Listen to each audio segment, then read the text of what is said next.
تک نہیں رکی. بادشاہ نے کہا 3 دن تک آپ کا مہلت ہے, 3 دن میں سوچ لینا, اچھے اچھے کھانے پیش کرنا. 3 دن کے بعد پوچھا, انہوں نے کہا نہیں ہو سکتا, کلمہ نہیں چھوڑ سکتا. بادشاہ نے ان کو دوبارہ کہا ان کو نظر بند کرو, ان کو قید کر لو, کھانا پینا بند کر دو. 2 دن 3 دن 4 دن گزر گئے, ہاتھوں میں زنجیریں ہیں, پاؤں میں بیڑی ہے, ان کو باندھ دیا گیا لیکن کلمہ نہیں چھوڑا. جب انکار کیا, جب بات نہیں بنی, انہوں نے ان کے ہاتھوں میں کیل گاڑ دیے, پیروں میں کیل گاڑ دیے, ان کو ٹانکا گیا, ظلم کیا گیا, ستم کیا گیا, اور کہہ رہے ہیں نبی کا کلمہ چھوڑ دے.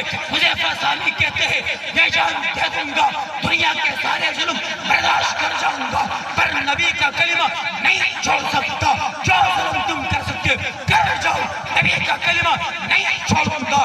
بادشاہ نے کہا اگر کلمہ نہیں چھوڑتا تیرے جسم کے ٹکڑے کر دوں گا اور ٹکڑے کر کے پہاڑ پہ بکھیر دوں گا, کلمہ چھوڑ دے. حذیفہ تڑپ کے کہتا ہے نہیں چھوڑ سکتا. بادشاہ نے آگ جلائی, تیل کو رکھا, گرم کیا, حذیفہ ثانی کو جلتے ہوئے تیل کے اندر ڈال دیا, اور یہ سمجھ بیٹھا اب تو جل گیا ہوگا, راکھ ہو گیا ہوگا. جب باہر نکالا, روایات میں آتا ہے حذیفہ کی زبان گواہی دے رہی تھی لا الہ الا اللہ محمد رسول اللہ, لا الہ الا اللہ محمد رسول اللہ.